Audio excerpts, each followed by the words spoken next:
Boa noite, igreja. Mais uma vez aqui, para louvar e engrandecer ao nome do Senhor, alegres por mais um dia na presença dele. Sabemos que não estamos só, e é isso que nos fortalece. Vamos cantar juntos? Vamos lá? Todos?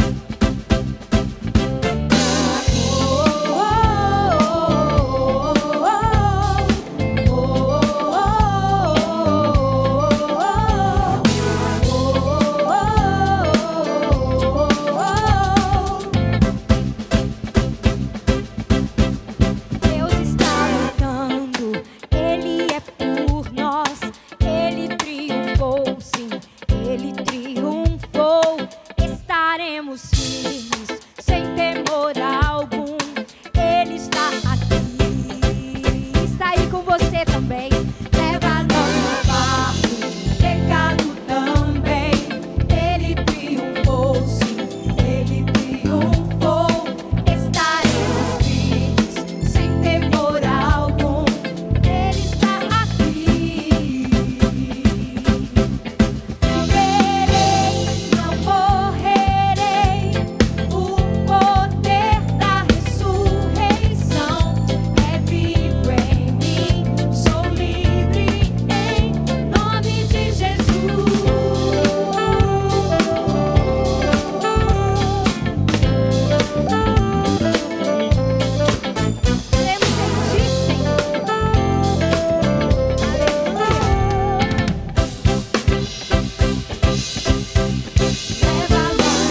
veneno que há em minha alma é como fogo bem aceso em meu coração.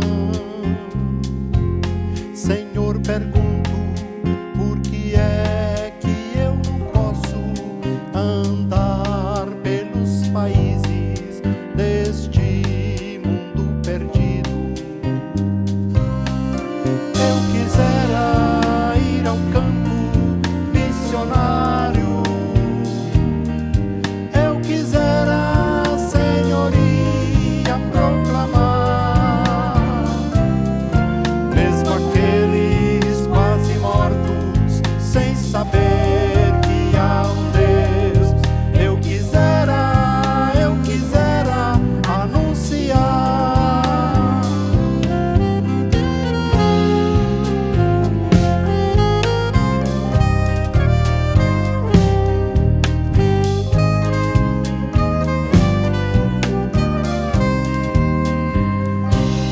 Somente tu conheces os meus problemas, somente tu, Senhor, me ajudará, porque sei que em ti vivo, tudo em mim podes fazer. Irei, Senhor, aonde me ordenares. Eu quisera ir ao campo missionário, eu quisera, Senhoria, proclamar, mesmo aqueles quase mortos, sem saber que há um Deus. Eu quisera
celeste, minha sorte bendita, enfim. Todos verão, todos verão, Jesus glorioso e bondoso, sim, todos verão, todos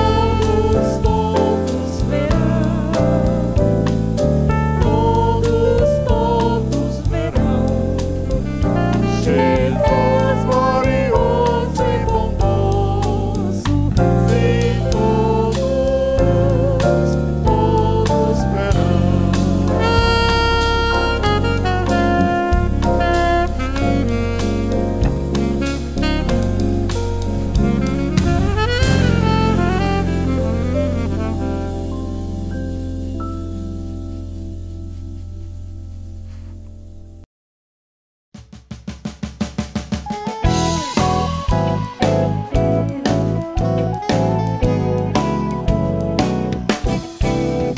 Anjos aos milhares no céu verão, quando o povo salvo entrar. Crentes coroados também serão, quando o povo salvo entrar. Quando o povo salvo entrar, quando o povo salvo entrar, muito grande alegria no céu haverá.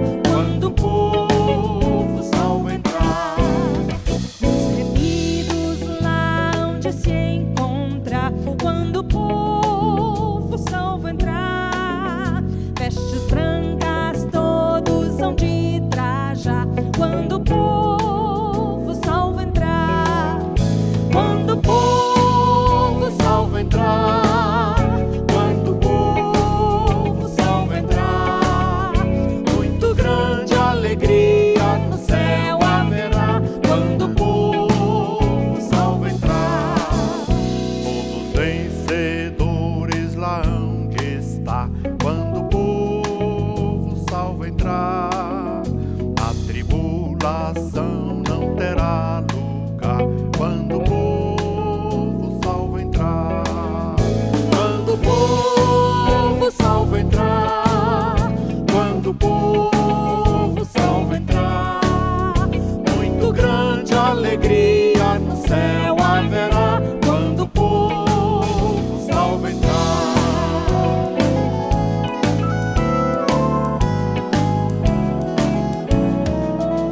o cordeiro morto que vivo está, quando o povo salvo entrar, para sempre em glória dominará. Quando o povo salvo entrar, Quando o povo salvo entrar, quando o povo salvo entrar, muito grande alegria no céu haverá. Quando o povo salvo entrar, quando o povo salvo entrar, quando o povo salvo entrar, muito grande alegria no céu haverá. Quando o povo salvo entrar.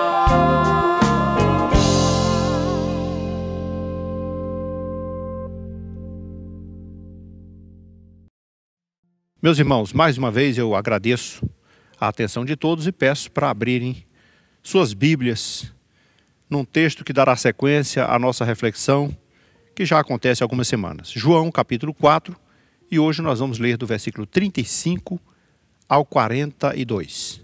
Leiamos então. Não dizeis vós que ainda há 4 meses até a ceifa?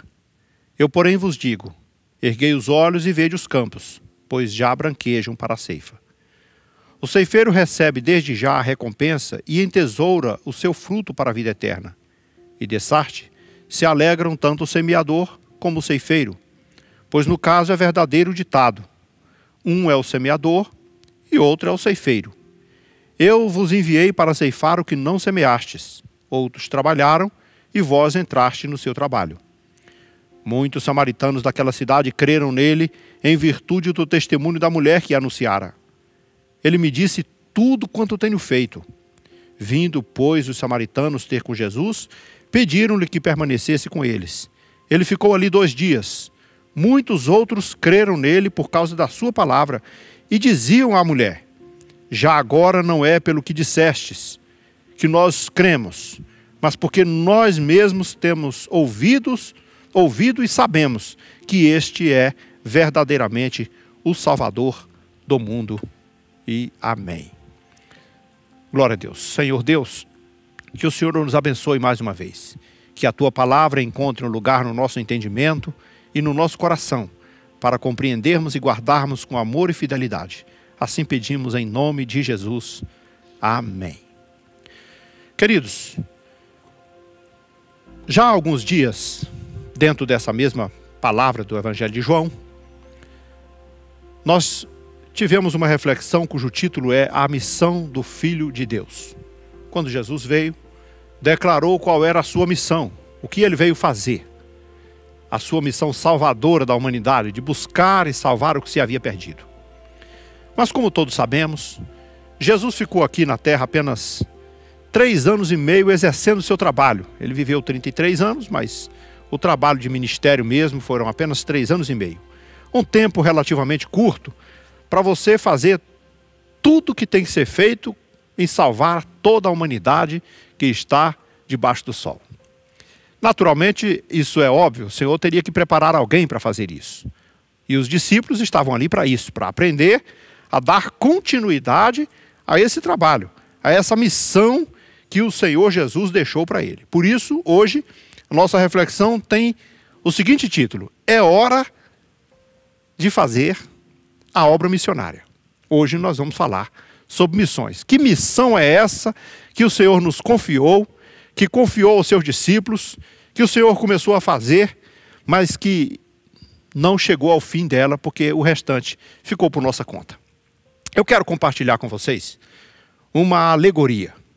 Vejam bem, eu ouvi essa alegoria de um pastor muito amigo, que já dorme com o Senhor, que é o pastor Valdemar Carvalho. Era o líder da Missão Kairos, uma pessoa que nós amamos muito, tivemos muita estima, influenciou muita gente com o seu ministério.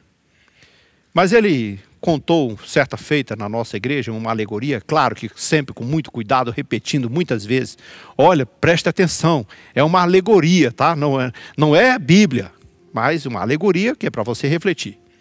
Então, na sua alegoria, ele dizia o seguinte: que o Senhor veio ao mundo para exercer a sua função salvadora, trabalhou durante todo o tempo que teve, formando pessoas e pregando, transformando, curando e planejando o futuro da humanidade. Quando chegou à conclusão do seu trabalho, ele retornou ao céu, foi recebido com festa, com coros de anjos, os anjos cantaram, glorificaram, adoraram, e então aquele momento muito especial, porque o Senhor veio à terra e fez o seu trabalho e já retornou para casa. E então, na alegoria, um determinado anjo chegou perto dele e lhe fez a seguinte pergunta: e então, Senhor, foi tudo bem lá? Sim, foi tudo bem. O Senhor executou a obra que tinha que executar? Muito bem. E o Senhor concluiu essa obra, ficou pronta? Aí ele falou: não ficou nada pronto, apenas comecei.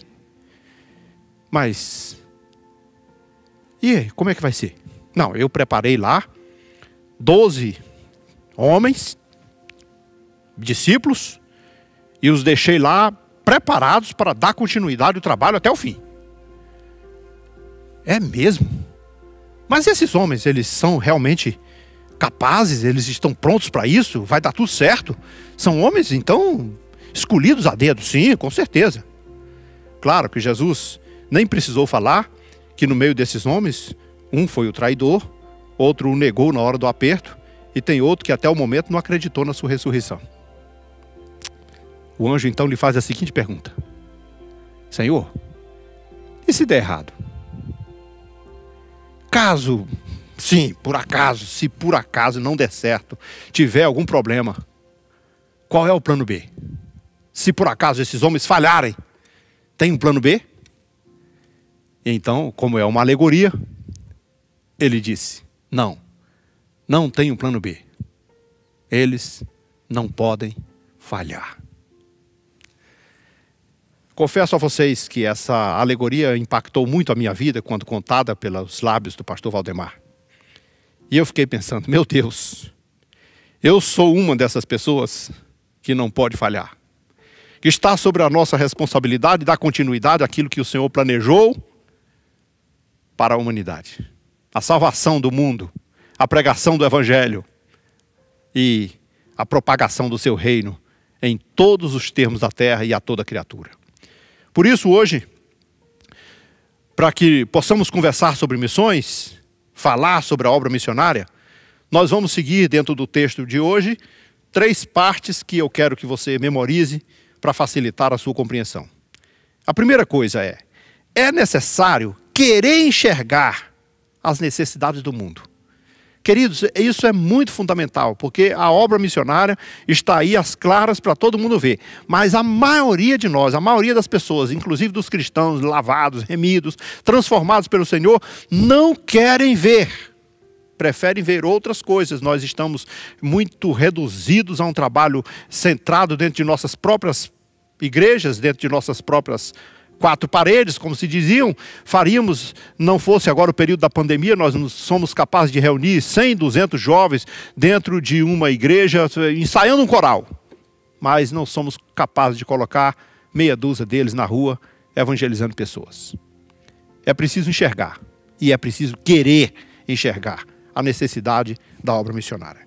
Segunda coisa que nós ainda vamos acompanhar hoje é: o Senhor recompensa todos os trabalhadores. Ninguém trabalha de graça para o Senhor.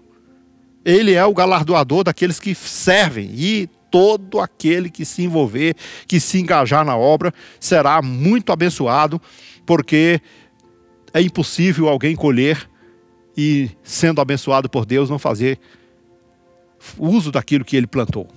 Plantou, semeou, colheu. Aí nós vamos desfechar com o resultado da mulher samaritana, que ela foi uma semeadora naquele momento. Nós vimos semana passada, a última vez que nós refletimos juntos aqui, que a mulher deixou o seu cântaro, abriu mão da sua atividade de buscar água, foi até a cidade avisar as coisas que ela tinha ouvido do Salvador, e ela trouxe os homens da cidade para ouvir a voz do Senhor. E claro, os homens já chegaram movidos, já chegaram predispostos a dar lugar à palavra de Deus, e eles foram alcançados pela salvação de Cristo Jesus. Vamos então à nossa reflexão. Queridos, o Senhor recompensa a todos os trabalhadores, mas é claro, eu preciso enxergar, eu preciso querer ver. E a linguagem de Jesus é metafórica e está nos dizendo o seguinte: devemos olhar para cima. Vocês dizem que tem 4 meses para a colheita, então eu vou dizer uma coisa para você: levante os olhos. E é claro, os discípulos não estavam contando com esse momento tão especial, porque eles estavam olhando para as colheitas, talvez do trigo ou dos cereais. Mas Jesus queria os transformar em pescadores de homens, pescadores de almas. E é claro que agora, nesse contexto, nesse exato momento, os discípulos tinham que olhar de uma outra maneira. E ele disse assim: olha os campos, olha as pessoas, olha, o mundo está pronto para a colheita. Mas quando essas palavras chegam, é difícil eles abrirem os olhos para conseguir enxergar isso. Eu acredito que isso acontece também no contexto atual da igreja, onde a igreja conhece a vontade de Deus, a necessidade da obra missionária, sabe que tem muitas pessoas precisando do Evangelho, sabe que tem muita gente que precisa da graça de Deus, mas eu prefiro, às vezes, ficar envolvido com os meus próprios negócios e fazer a obra daquilo que eu acho que é interessante para a igreja. E a obra missionária vai ficando em segundo plano. Mas eu quero dizer uma coisa para você: Deus tem um plano para a sua igreja. E a igreja do Senhor não existe senão para fazer o mundo conhecer o Evangelho. Foi para isso que o Senhor levantou a igreja. Não foi para cantar em coros, não foi para fazer obras sociais, ainda que elas são necessárias e importantes e devemos fazer, mas não foi para participar de grandes eventos, realizar grandes congressos. Não, o Senhor nos levantou como igreja para que o Evangelho fosse pregado a toda criatura, em todos os termos da terra. Essa é, sem dúvida, a nossa missão.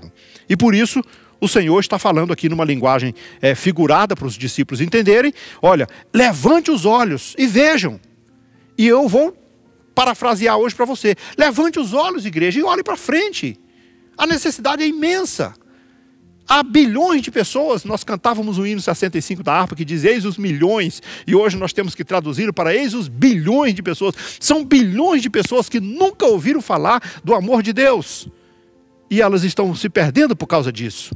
E nós temos como missão, dando continuidade à obra do Senhor, alcançar essas pessoas. E jamais faremos a obra missionária enquanto enxergarmos apenas ao nosso redor. Temos que olhar para frente, temos que olhar para cima, temos que alcançar o outro lado da montanha, temos que fazer como Abraão. O Senhor disse para Abraão quando ele se separou de Ló: olha, Abraão, levante os olhos e veja tudo que você puder, enxergue até onde você alcançar, porque tudo que você conseguir alcançar com os teus olhos, eu te dou. Então, onde está a visão da igreja hoje? Está apenas nos termos das nossas adjacências, na nossa vizinhança, ou nós estamos enxergando Atos 1:8, tanto em Jerusalém, como em toda a Judéia e Samaria, e até os confins da terra? A maioria, ou seja, a maior necessidade do Evangelho, está do outro lado da fronteira, e a igreja brasileira precisa erguer os olhos para ver isso. Porque aqui do nosso Brasil, tudo bem, a gente precisa do Evangelho sim, tem muita gente precisando de graça, tem muita gente precisando ser alcançado pela palavra de Deus, temos também muita necessidade da palavra de Deus em tantos lugares do nosso país. Mas o nosso país não é o que mais precisa. E o Senhor nos mandou fazer tanto aqui quanto lá. E lá do outro lado tem muita gente precisando dessa graça. E aí você diz assim: Senhor, esse é um trabalho muito difícil, é por isso o Senhor promete a recompensa. Que recompensa é essa? Onde está essa recompensa? O Senhor usou aqui a figura do semeador e do ceifeiro. Então eu vou fazer uma comparação. O Salmo 126, por exemplo, no versículo 6, diz que o sujeito é capaz de semear com lágrimas, com sofrimento. Imagine um sol quente, né, naquela região árida ou numa região que não tem muito recurso, e você semeando lá durante o ano, sem saber se vai chover, naquele desespero. Acontece aqui no nosso país, aí, em lugares aí do Nordeste, em outros lugares do Norte, né, lugares quentes, onde a pessoa tem que ir lá para o sol quente, plantar alguma coisa e dizer: meu Deus, nos ajude. Mas quando chega o dia da colheita, ele tem como recompensa. Ele chorou, ele foi se arrastando, ele sofreu, ele implorou a Deus pela graça, porque o crescimento quem dá é Ele. Mas num dia ele olhou e a chuva veio, e ele foi fazer a grande colheita e voltou com muita alegria, carregando seus feixes. Isso é a recompensa. O Senhor está dizendo o seguinte: olha, pode fazer a evangelização sem se preocupar. A colheita, a semeadura precisa ser feita, mas a colheita vai ser uma grande recompensa. Nem todos nós fomos chamados apenas para plantar e colher, ou para plantar e colher de um modo geral. Sabe que umas pessoas, o Senhor Jesus, eu chamei uns para plantar e outros para colher. E ele disse para os discípulos: sabia que vocês foram chamados para colher aquilo que outros plantaram? Olha, ao longo da história, muitas pessoas morreram pregando o Evangelho e falando do amor de Deus. Muitos profetas foram torturados, martirizados para falar do amor de Deus e para poder fazer com que o povo acreditasse no Cristo, Filho de Deus. E agora os discípulos estão aqui vivendo esse Cristo, com esse Cristo, conversando com eles. Eles estão colhendo o melhor de tudo. Agora eles vão evangelizar as pessoas e outros vão colher. É assim o processo. Aí ele diz assim: mas tanto o semeador como o ceifeiro serão abençoados.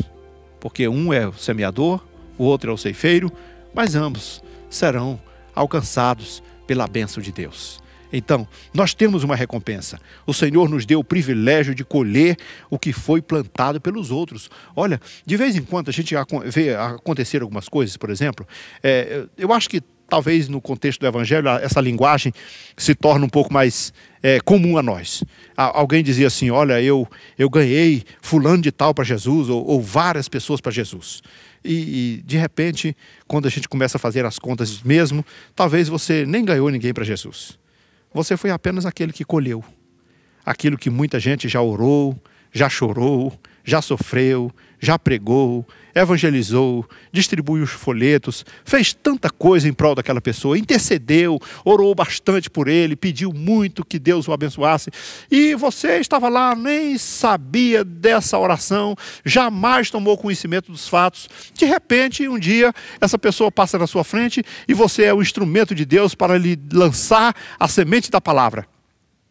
E ela então, já quebrantada por tantos anos de intercessão e de evangelização, diz assim: eu me rendo, eu quero Jesus na minha vida. E aí quando ele diz isso, você ainda às vezes se acha no direito de dizer: olha, eu fiz um trabalho e Deus me abençoou e eu ganhei fulano de tal. Não. Vejam, lembre de uma coisa. Um é o ceifeiro, o outro é o que semeou. Mas quem dá o crescimento é Deus. É Ele que faz cair a chuva.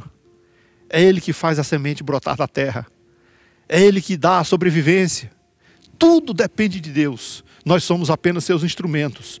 Mas o Senhor nos recompensa, porque o Senhor nos deu esse privilégio de ser aquele que colhe a semente plantada por outros. E o exemplo disso está no desfecho da nossa reflexão da mulher samaritana. Eles estavam ainda conversando. Eles estavam, talvez, quem sabe, no mesmo lugar ainda, ali à beira do poço de Sicar, não sei. Talvez tivesse saído para algum lugar. Mas, de repente, aquela mulher vem de lá para cá, trazendo uma multidão de homens. Aquela mulher saiu dali, deixou o seu canto e saiu pela cidade, dizendo para os homens: senhores, senhores, venham cá depressa. Eu conheci um homem que disse tudo que eu tenho feito. Ele sabe tudo sobre as nossas vidas. Não seria por acaso Cristo? Nós não estamos esperando Cristo, Filho de Deus, alguém que vai falar do amor de Deus para nós? Vamos, vocês precisam conhecê-lo, vocês precisam ver. E então, quando esses homens chegaram até Jesus, eles tiveram a oportunidade de ouvir, em síntese, uma resposta a isso, né, dessa semeadura e da colheita. A mulher foi à cidade, lançou a semente, mas os discípulos agora estão colhendo. E o Senhor Jesus está também podendo trazer essas pessoas para o seu reino. Por quê? Porque alguém foi lá na rua falar. Queridos, a nossa missão como igreja é ir a todos os lugares pregar o Evangelho. Sabe de uma coisa? Há uma palavra de Jesus no Evangelho de Mateus que diz: as portas do inferno não prevalecerão contra a minha igreja. O problema é que a igreja ainda hoje está pensando que porta é uma arma de ataque. Olha, uma porta não sai correndo atrás de ninguém para atacar ninguém, para destruir ninguém, para prender ninguém. A porta é, digamos assim, uma arma de defesa, está ali para proteger. Trancafiar pessoas lá dentro do inferno ou levando para ele.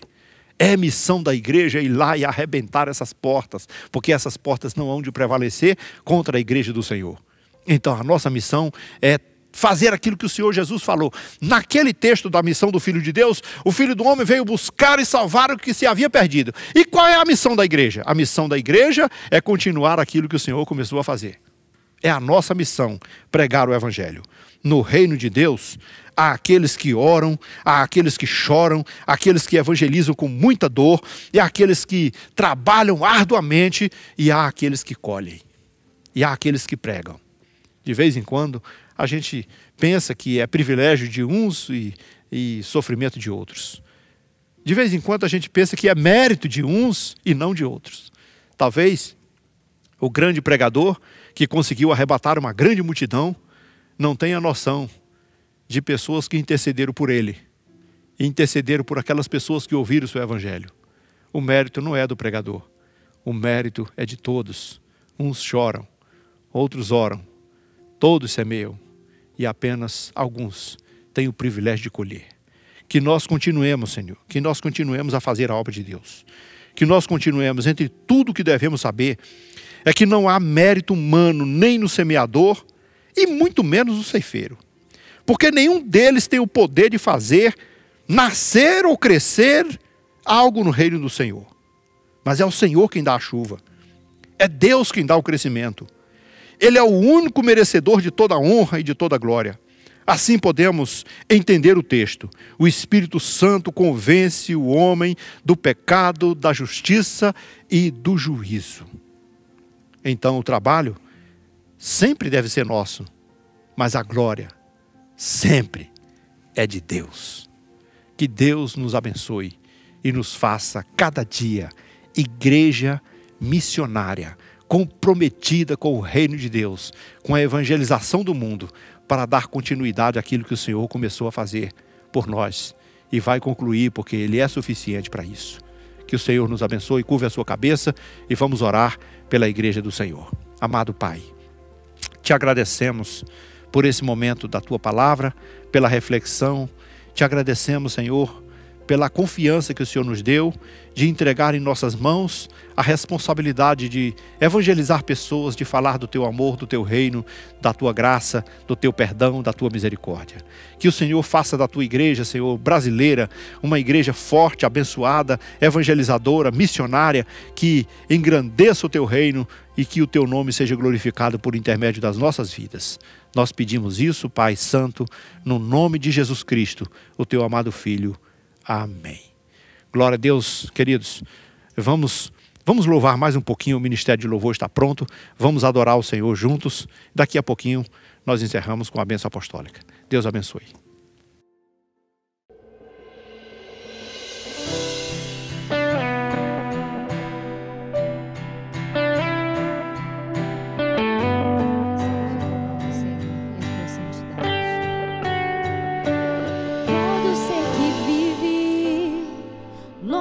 Do Senhor, toda criatura se derrame aos seus pés, ao som da sua voz, o universo se desfaz. Não há outro nome comparado ao grande eu sou. E mesmo sendo pó, com tudo que há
seja o teu nome, teu santo nome. Santo.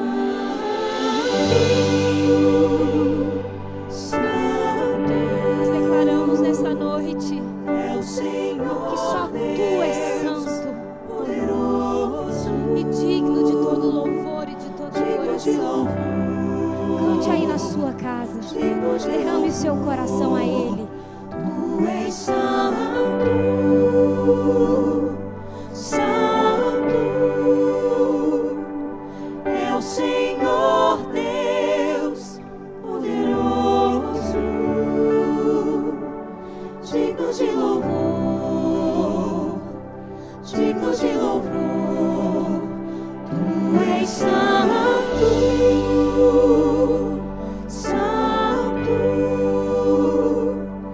É o Senhor Deus poderoso,